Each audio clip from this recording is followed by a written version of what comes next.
Welcome to the Kind Leader Podcast, where empathy meets action in the world of leadership. Your host, Gino Degregori, engages with innovators and seasoned professionals from diverse sectors, all demonstrating the power of leading with kindness. And now, your host, Gino Degregori. What if leadership wasn't about control or command, but generosity? Today's guest has spent nearly 4 decades advising global leaders and believes that giving of yourself is the key to helping others and organizations thrive. Welcome, I'm Gino Degregori, and welcome to the Kind Leader Podcast. Our guest today is Joe Davis, a former senior partner and managing director at Boston Consulting Group, where he led North America, co-founded BCG's Washington, D.C. office, and launched both the public sector practice and the BCG Digital Ventures. He also founded the Center for Inclusion and Equity. Joe is the author of The Generous Leader, The 7 Ways to Give of Yourself for Everyone's Gain, a powerful guide to leading with heart, humility, and humanity. Super excited to have you here, Joe. So welcome. To kick us off, can you share a bit about your journey and what led you to write The Generous Leader? Yeah, well, first, thank you, Gino. Thanks for that nice introduction. And I'm excited to be here, too. It's just wonderful. What brought me to write? Well, my journey and then the book. Well, my journey, I mean, you kind of summarized it pretty nicely. I went to college, started off Procter & Gamble as a sales rep, which was a challenging job, going in and out of grocery stores, trying to convince a store manager to put Head & Shoulders shampoo up on display. You'd think, oh, that's not much, but I'll tell you, it was a good learning experience, very humbling.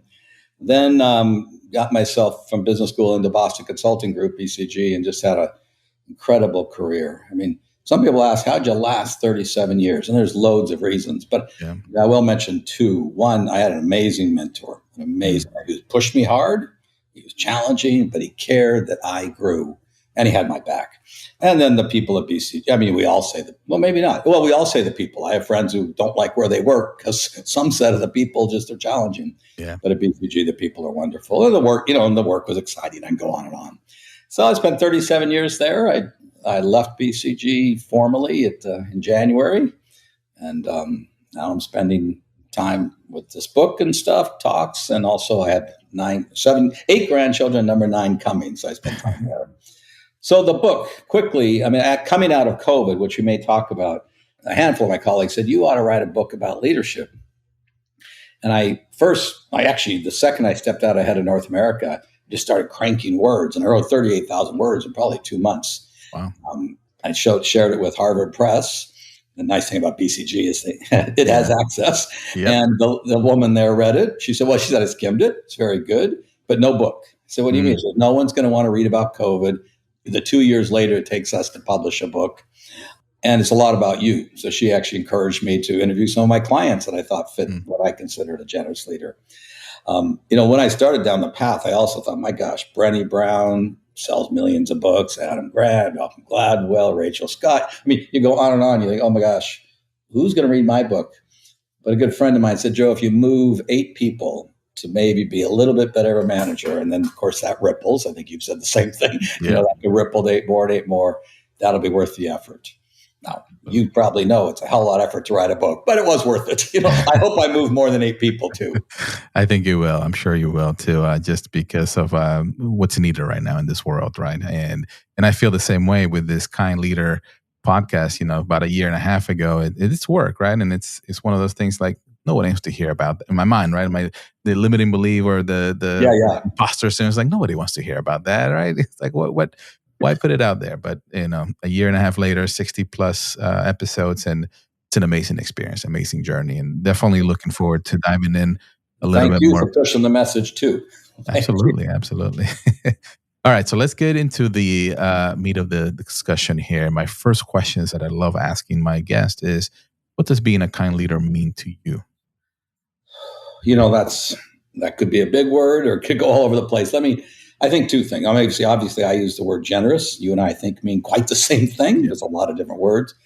But to me, a couple of points. One, I define a really good, kind, generous servant leader as someone who gives of themselves freely without expectation of direct personal benefit to ensure others grow, develop, and thrive at their full potential. Now, there's some caveats to that. First off, it is business, so you do have to perform. So this isn't about just being, some people say it's just being nice. Right. No, it's actually about helping others to reach their full potential, which may not be nice all the time. Sometimes it can be tough, but it is about getting results. It's about ensuring people grow. And it's not simply about, more money here, more money there. Often simple pat on the back as a hugely kind or generous leader. Right. It has a massive impact, which we can get into deeply if we want. So that's what it is to me, is someone who, or, I use another word, but it's more informal, is a person that really has your back. Right. If you really have someone's back and you want them to succeed, man, that's the best thing you can do as a leader, because you will benefit ultimately if your team's humming. I mean, you don't want it to be all about you, but let's be honest. If they're humming, you're humming too. So it does benefit you. There's no doubt. Exactly. We all rise together for sure, right? Yes. The more you pour and you give, right? And with the biggest thing is, I love what you said, is giving without any expectation. Yeah. That's the hardest part, right? Because a lot of people are trying to look at, okay, what can I do? Especially from a business perspective, right? It's like, if I give a little, I'm going to expect a little bit back and this and that, right? From a business transaction, right? In a relationship, it's not like that. It's not a transaction, or you want it to be a real, genuine connection with the other individual, where you're creating that transformational relationship rather than a transactional relationship. Would you agree? I would agree. And I actually would also say, if you pretend you're giving, but they know it's just about you and not them actually thriving, they'll smell it a mile away. And so if you're the boss, sure, maybe you can get away with it. But if people aren't going to be inspired and following you the way another might, if you're really actually ensuring they thrive.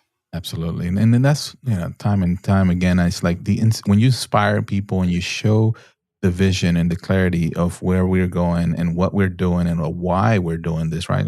Simon says this all the time, right? Yeah. Why we're doing it. People will rally behind that, compared to the fear of the other leadership style, where it's just command and control. You got to do this, got to do that. There's no trust. There's no connection. It's just numbers, right? Meeting numbers at the end of the day.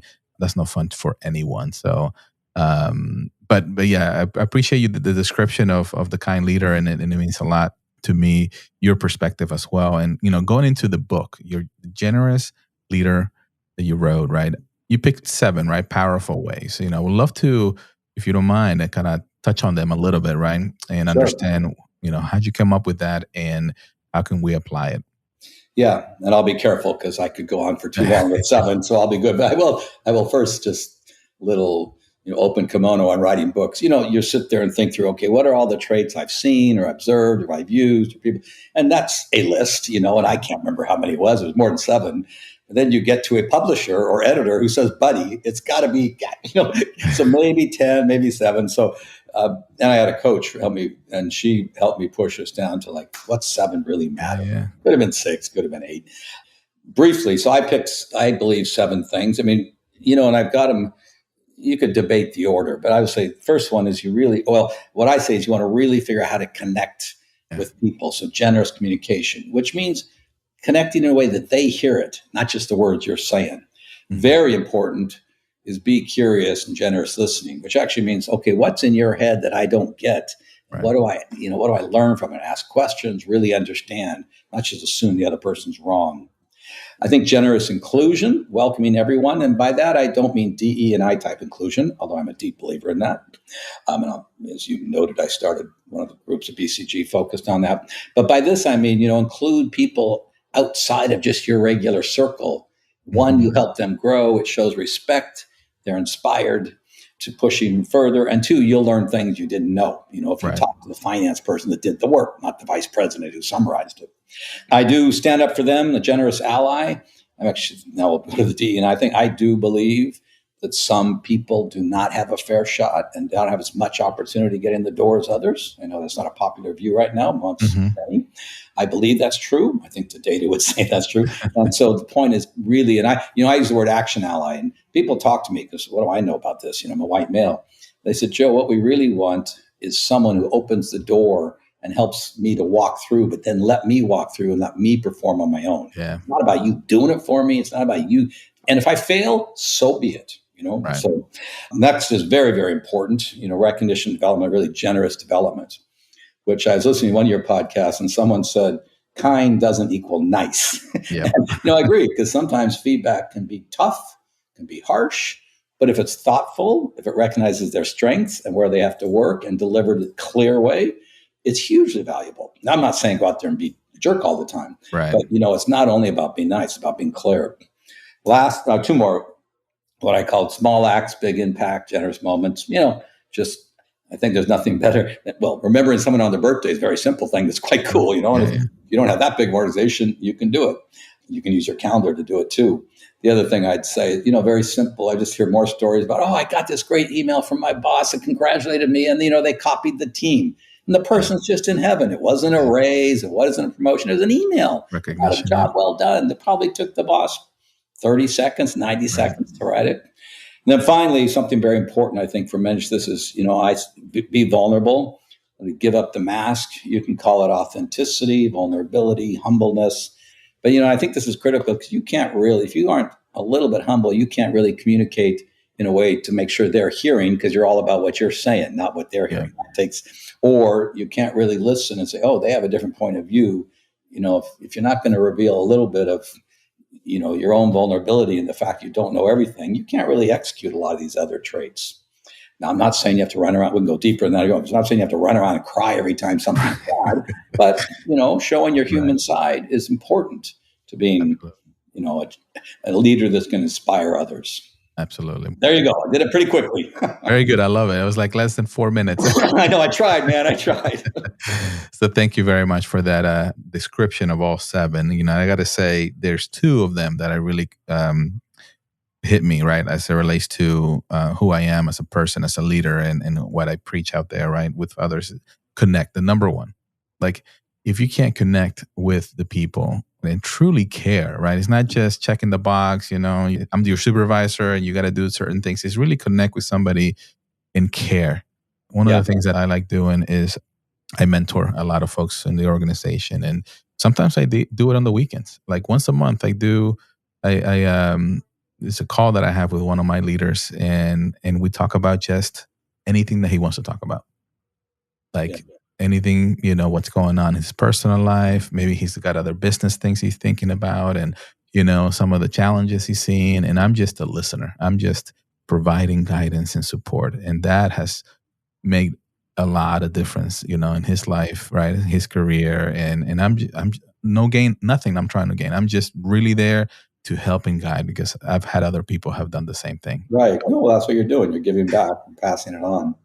It's such an interesting word, caring, because I believe that too. And I think if you want to execute a kind leader or generous leader, you have to care to some degree. I mean, I say in my intro, if you don't give a damn, well, one, you're not even going to pick my book up because you just don't care. And I don't know what to do. But it's funny, when I was still at BCG, I'd talk to groups and they'd ask me, well, how do you make it? Because it's exhausting or it's time consuming or, on and on and on.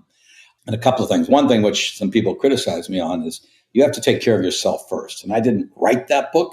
And someone said, Joe, and I said, okay, well, that's another book. I'll write that later, or somebody else has written that book. But you do have to take care of yourself. I will acknowledge that. But then, someone said, well, how do you care? And it's funny, we're all different. You sound like you're less like me. I literally would sit there, and even when I ran BCG North America, 7,000 people, when I think about everybody, my head would run at night. Right. Jimmy told me this, Sam told me that, just would, and I don't know where it came from. That evolved. But I do. People say, well, how do you care? And I don't know. That's a tricky thing. Maybe that'd be my question back to you. But one thing I do know, I said, I'll say to people, listen, if you don't really care about your teams, maybe think about your children or your spouse or your brother, and you care about them. Yeah. But take some of that care and just move it over there and just practice. Right. You don't have to. I don't tell you to care like you do about your kids, but just take some of that care and just try to apply it and make a habit out of it. Because it's so critical underpinning this, but it's not. If it's not you, it's work. I get it. I can't lie to you. Yeah, no, and sometimes it's tough, or you got to learn it sometimes, right? And it's not difficult, but it's something that sometimes needs to come within. And I'm doing some training internally with our folks, and then when I talk to other CEOs or leaders out there, it's like, what have you done? If you just one action, like you said, like even writing a letter or writing something, will make the connection, will make that person okay. He does care or she does care, and they appreciate that, right? Yeah, that's really important. Back to the connecting personally and deeply, the other thing to think about is, that even takes some work, right? Because if you're just a leader that says, I'm going to spew what I want to say, Yeah. and they don't hear what you want to say because they're coming from a different place. You're not connecting, Yeah. And it was an interesting, one of my clients, CEOs, told me an interesting story, things he does when he became CEO. It's Joaquin Duato, CEO of Johnson and Johnson, and he was saying stuff since when he got the job. And he has two techniques. One, he brings in a person that he trusts, obviously junior to him, because everybody is, and said, "Okay, what are the people saying?" He said, "Oh, sir, they're all saying you want to cut costs." Yeah. So I never said that word. He said, "Yeah, He said, "No." I said, "I want to reduce the complexity in the matrix organization here so we can get things done." He said, "Yeah. That's what you said. Cut costs." It was like, oh my! I am saying words that mean A, and they're hearing Z in this case. Yeah. He does one other trick, which I thought was a good one. Before he gives a talk, big talk, video to everybody or whatever, he will actually, if it's an important one, he has important messages, he'll bring a small group in, give the talk, and say, "Okay, guys, what did I say?" And he'll take a pen out, and if he uses the word, recording, and they use the word Zoom, I better change to Zoom because that's the word they hear. They didn't hear my word. Or he'll ask him, if you were to go home and tell your family at dinner, what did I say today? What was this? What was my talk? And he'll listen. Oh my gosh, Yeah. he didn't get 2/3 of it, and he'll rewrite it or rethink it, based on the input. I thought those were simple. Yeah. Well, they're work, but there's Right. nice little tricks to actually connect with where people are hearing you. Yeah, no, I like that. It's the listening part, right? The Really listening is the part. understanding. Listening is And very important. None of this works if you don't listen. especially as consultants, right? Like pulling a little thread on that for as a consultant, that, right? If you're not listening to your customers, you're not listening to your employees or to the market, you are going to miss out. Going to miss out on a lot of great opportunities. So, Yeah. No, it's. I think at BCG, I look at the CEO whisperers. I would call them the ones who really. And the thing they're so brilliant at is trying to spend the time to get into the CEO's head and not worry about the slide deck or the work they did, but where is this person from? What are they thinking about? What are they worried about?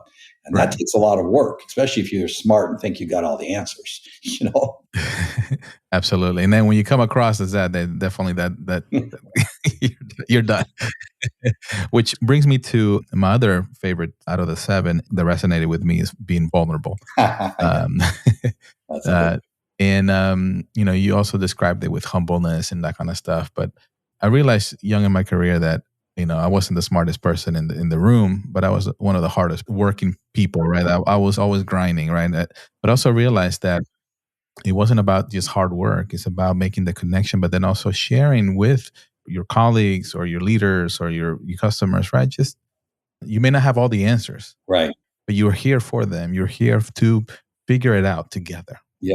I'll tell you 2 great stories just on that, and made me think of some. I was at a talk, some event once, and Alex Gorski, who was previous CEO of J&J, actually. The point of a leader in the meeting is not to be the smartest person in the room. It's to make sure the smartest answer comes out of the room, which is a version of what you just said. Yeah. But, I can tell a little story too at work. I had a colleague, I asked him, when did you step across your line and show a little more vulnerability? And this fellow said, I was always a partner. He was actually Black, so there was a little bit of wrapped up in, can't be insecure and all this, or he had depression.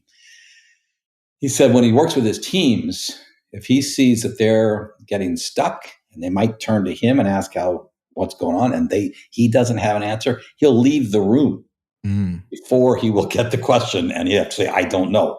He wouldn't even show that vulnerability. And how productive is that? Now they stay stuck. And he said, finally, one time, this is ridiculous. I'm wasting time.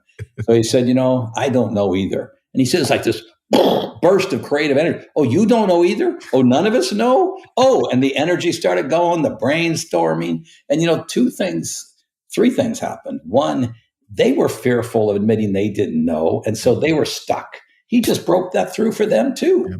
So, and then the creative energy comes. And of course, whether he knew it at the time, he earned more respect from them because all of a sudden he was a human, and he stayed in the room and solved it together. So, people think vulnerable and they think, airy, softy stuff and all that, which I think is fine too.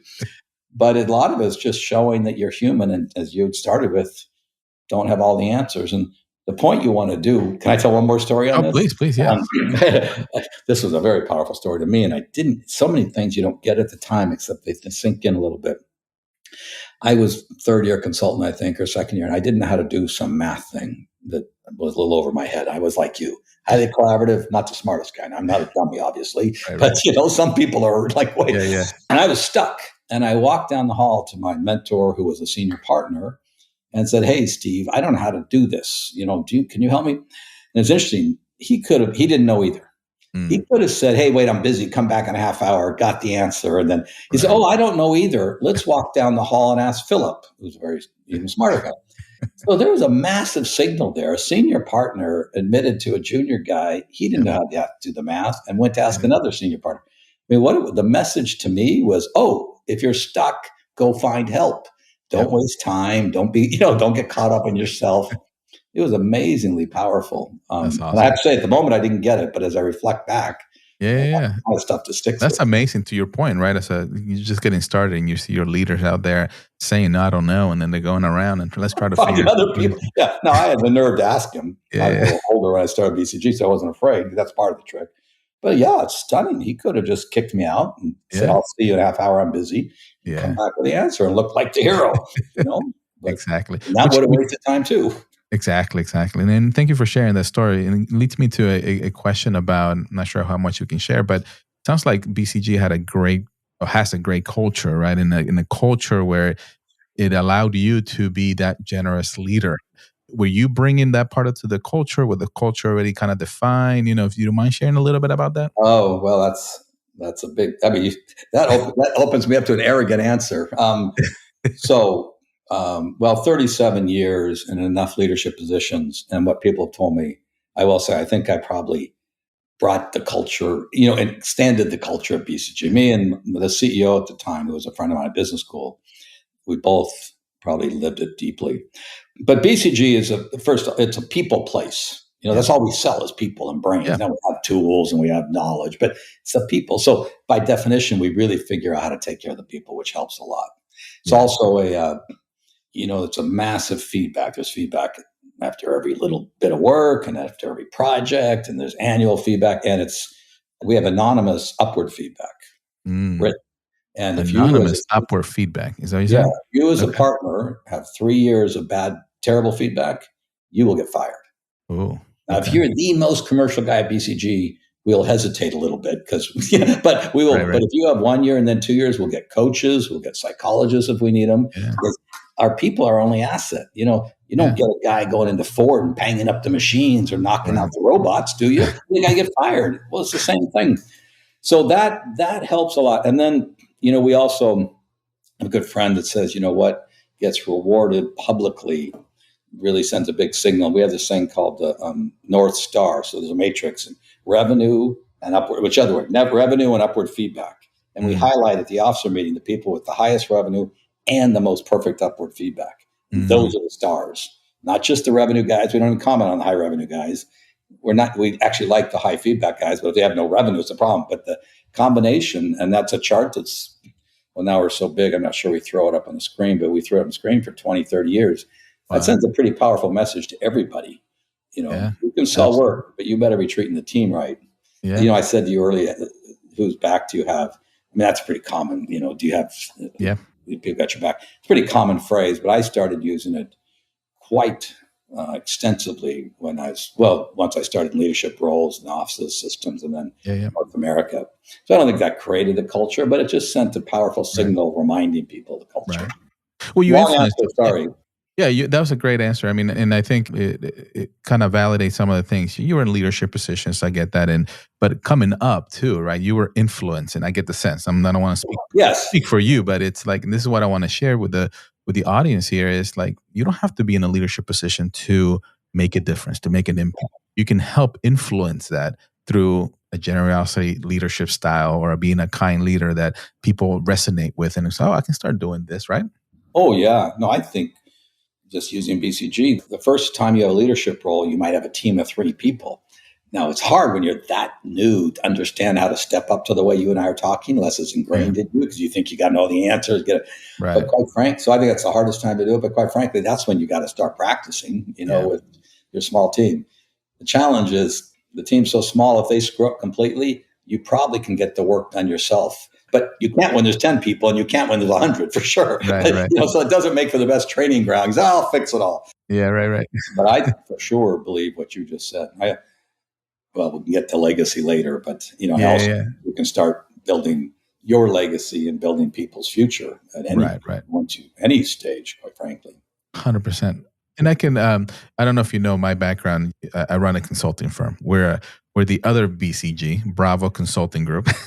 I love it. I love it. And we are consulting, firms. We do a lot of government and commercial and do a lot of technology stuff. But and to your point is like, we are all about people, right? And the minute I started shifting about 7 years ago, focused more, I've been in business for 17 years, but the last 7 years really been building the internal culture, right? And driving that, philosophy of kind leader and what it means and how you can really drive that successfully, not only within the organization, but with our customers, with our partners. And it has created a huge opportunity for us, right? And allowing us to attract some great people into the organization. And I'm sure that's what BCG was well known, not only delivering good value, but taking care of their folks, right? Yeah. But no, and you say some important things. One, it's attract, but you and I both know it's harder to retain great people. And Yep. I mean, even right now, the greatest people can get good jobs, even if things are a little soft. But so, that's the problem is that great people, if they say, hey, I don't like this place, I don't like that leader, I don't believe in these values, there's somewhere else. I mean, I won't name that certain company that's popular in social media, but their turnover is very high in that company in Silicon Valley. They pay a lot, it's on your resume, but not many people stay past 2 or 3 years. Exactly. A lot of my friends' children work there and they don't last. Yeah. But the other thing is just building on that, in any industry, for sure yours and mine, the people are the ones they're it. That's what you've got. So they have to be motivated, inspired. And I think it's not just that people feel included. I think they feel inspired. I once had a friend, a colleague I don't know, he was not even head of communications, he's a communications guy on my team. So Right. I don't know, way multiple levels down. He said, Joe, you used to bring us into the executive meetings, the management meetings, and you'd ask a question or two, but you want us to hear what was going on. And just the fact you brought us in that room and included us, and we saw a broader picture. He said, I walked out of there not just thinking, how can I do my job better? Yeah. But where does my job fit beyond just my role? And how can I contribute even more? And that's what if you're a crass business person, that's what you're getting, is people looking for how they can deliver beyond. Right. Which, if it's all about results, that's incredible. And that was only by including them and asking some questions and making them feel a part of it. Or being kind or being generous. You pick your word. Yeah. There's no work, other than I had to make sure to ask a question. So I didn't feel like, what am I doing here? Right. No, that's amazing. Again, it goes back to the connection and inclusion and bringing them together, allowing all of that, right? One thing that got me thinking too is, as it relates to generous leader, we talked about people internally in the organization, right? And you mentioned customers. How did you navigate through your career and connecting with following the same philosophy essentially with your customers? How did that work and how did you were able to successfully implement that? Well, there I think of these points, the most important thing is the whole generous listening and then the connecting which comes with it. But really understanding where's another coming from, where are they coming from in their organization. If you're trying to drive change, I always said to my team, engage the skeptics and uncover the no's. And rarely are the noologists blockers. Maybe 1 out of 1,000 is just a jerk. But 99.9% of the time, they know something you don't know. And you need to know it if you're going to really drive the change. And you're not going to know it if you don't ask, Right. And if you don't listen. Right. I've seen stubbornness in thinking so many times, which is where, well, no, I've done all the work, I got the answer. And there's some zinger that comes in from the side from somebody else, and the person is unwilling to listen. That can be client side or, you or me. The other thing important is cared about at least my clients personally, not like everything in their life, but I actually cared. I asked about their life. It's not just, you said earlier, a transaction versus a relationship. Right. Of course, it's a transaction at one level, but it's a relationship even more, or you have the chance to build it into one. Right. It's a transformational relationship is what I call it. Yeah. You mentioned, just real quick so I can take notes here, engage the skeptics and cover the no's. Is that what you said? Yeah. I never heard that. That's pretty good. How'd you like that? I'll tell a funny story. Well, not funny, it's interesting. But one time, one of our teams was presenting to the CEO, and they had done some work about where should we relocate a plant that was in northern part of the United States. And supposedly we did all this math and blah, blah, blah, and did all the work. I wasn't in the room. It was told to me.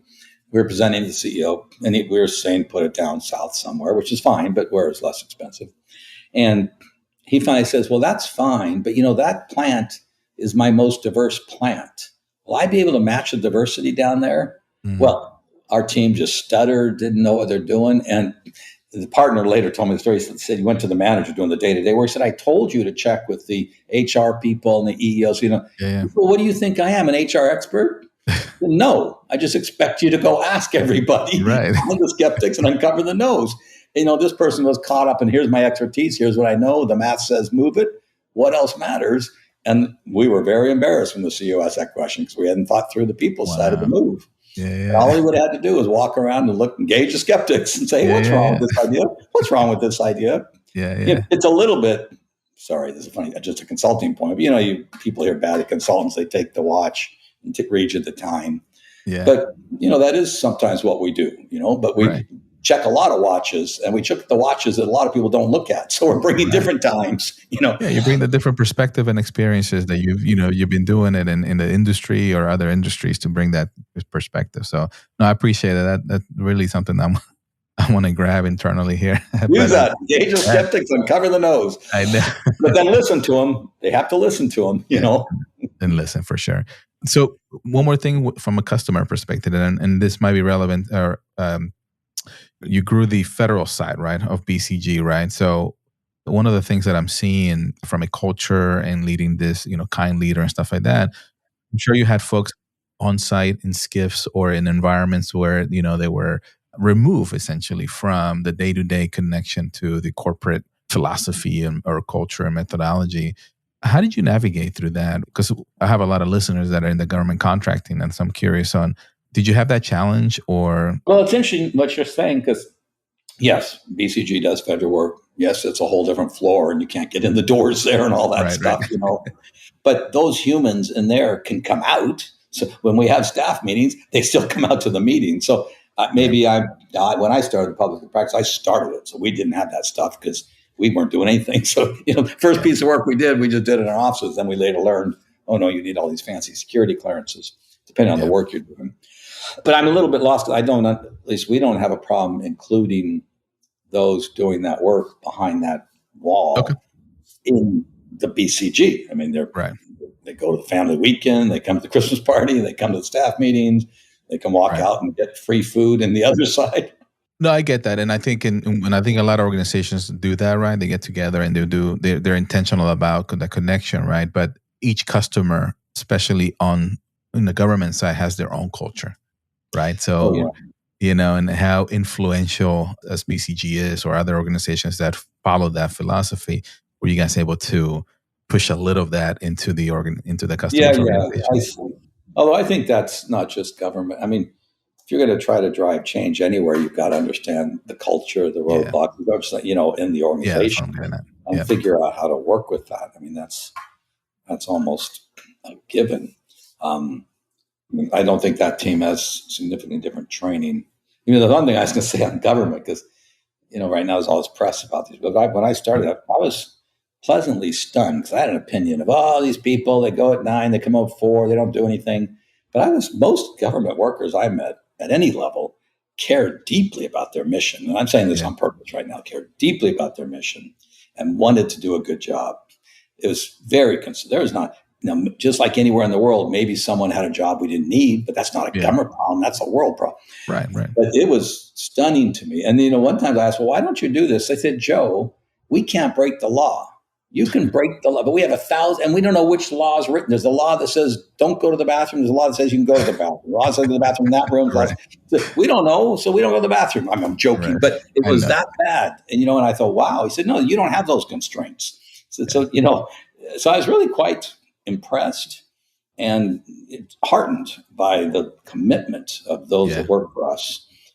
Absolutely. I mean, maybe it's not the most efficient thing, but I don't think it was the day-to-day person doing their job's problem. I think they were doing the best damn job they could. Sorry, that was a little political statement intentionally. No. I get it. And I appreciate the perspective. And then so one last topic, and then we'll kind of do a few other things as we start heading out. legacy. We talked about legacy, right? We wanted to talk a little bit about that, and you being a father, grandfather, and everything you've done. What is your thought on that? Well, without question, if I look back 37 years or 43 years or whatever, 45 years of working, people say, what do you remember? And what I remember is when a person comes back to me X years later and says, hey, Joe, when you answered this question this way or that way, and it changed my trajectory or it moved me in a whole different way, and now I am where I am because of that. Now, it's not just that. I always say, no, you did it. But that is the most heartening thing. So it's not like you built this business or you grew this thing or you made that much money in that thing. Those are nice, but that's not what matters. It sure matters in the day to day, but how you touch and move people when you have the opportunity, that's what you will remember, and that's what will be remembered about you. Absolutely. I think it's, I just read Arthur Brooks' book, and I'm already blanking on the name, but about the next chapter. And he talks about this a little bit. He said, don't think about the retirement speech they're going to give about you, because that'll be about all the great things you did work-wise. Think about the eulogy. Now, I'm sorry to talk about but think about because that's going to be where you touched people. Yeah. And he said, maybe even at 40 years old, think about, what will they say in my eulogy, not my retirement party? You might change how you behave just a little bit. Absolutely. And, I tell you, when you're 67 like me, you'll have more memories that matter than not. Yeah. I remember doing an exercise. I was in a coaching environment, and they did that. And I was like, what? I know. It's a little weird, but it's not, that's a different question. Your retirement party. Oh, I want to hear how great I was, Right. The eulogy, I hope you hear that your grandkids loved you, or your wife loved you, or your children loved you, or something. Absolutely. And it's the impact. And what I like telling people is the impact that they make in people's lives. And you're not going out and chasing it and doing right for the glory, but it's more like, I want to help and want to improve. I want to make sure that everybody has what they need to be successful. But coming back and hearing that gives you that accomplishment more than anything else, right? Like, oh, I made an impact in somebody's life now, and that person's going to make an impact. I call it a generational impact, where it just continues to ripples, right? Right. It's wonderful. So, absolutely. So as we go into the one of the segments here that I like to do is flip the mic. So I give my guests an opportunity to ask me a question. What is the question that you would like to ask me? You have a lot of guests talking about kind, generous, servant, whatever type of, but this type of leadership. Did you ever have someone that said something to you that was quite radical or different, or even maybe counter on what one thinks of a kind leader? Yeah, I think, and it wasn't a guest, but it was a well-known CEO that I was able to connect. He was a mentor for a little bit for me, not Fortune 10. I was fortunate to be able to be, in his ecosystem there. But one of those questions he asked is, share with me your core values, right? And I was sharing the core values, and one of them was kind leader. And he's like, kind leader? And it's like expand a little bit more on that, right? And it's like, I was explaining to him, I was like, I don't know about that. He's like, I think that's too soft. If you want to win in business, you can't be too soft, right? And I didn't rebuttal in a way like, you're wrong, but it was like, I appreciate your perspective, but it's not about being soft. It's really about the connecting with people and being genuine, right? And caring and all that stuff, more both from a people perspective, not from a business. And what my business needs is, I want to make sure that we are known like that. So he appreciated the pushback. I think I sort of explained it better for him, but he's still not convinced. Well, you say these words and you say, oh, you're just saying it's all, ponies and fairy and beautiful unicorns and clouds. But that's not what we're saying. I think we didn't talk much about it, but if you talk about feedback, I think you and I both believe feedback's clear, correct, and actionable. And that ain't soft. No, sometimes it's soft. Sometimes it's like, whoa, you just hit me. Yeah, because you need to get better. And so I'm going to help you get there. Because the alternative, no matter if you're kind leader or whatever, is if someone's not humming, they lose their job one way or the other. They don't get promoted. I don't care. And that is an outcome. And that's not a very generous outcome. So if you can help them avoid it, so be it. Absolutely. But thank you for that question. It really, we all have our own journey in life, is what I think, right? And we all see our lives from our perspective and how we want to create it, right? And I tell people at the end of the day, you make your life however you want to make your life, right? It's up to you, and make the best one, right? And make that impact in people's life at the end of the day. So I appreciate that question. I think it resonated with a lot of people out there. But going into the rapid fire questions that I have is, what's one book every leader should read? Every leader should read is a big thing, but I'll tell you a book I think is great is Endurance, about Shackleton's voyage, by Alfred Lansing. I like that book. One, the perseverance and all that the leader put in there. Two, the fact that he was just doing his best to ensure his people lived too, and even got out and came all the way back to get them. I just thought that was such an incredible story of, human nature and caring about humans, and not giving up to ensure the outcome is as best it can be. Nice. Can you repeat that book name again? It's Endurance, Shackleton's Incredible Voyage by Alfred Lansing. So Shackleton is the guy that went to the pole, and then the ship got stuck and he had to make their way out. Yeah.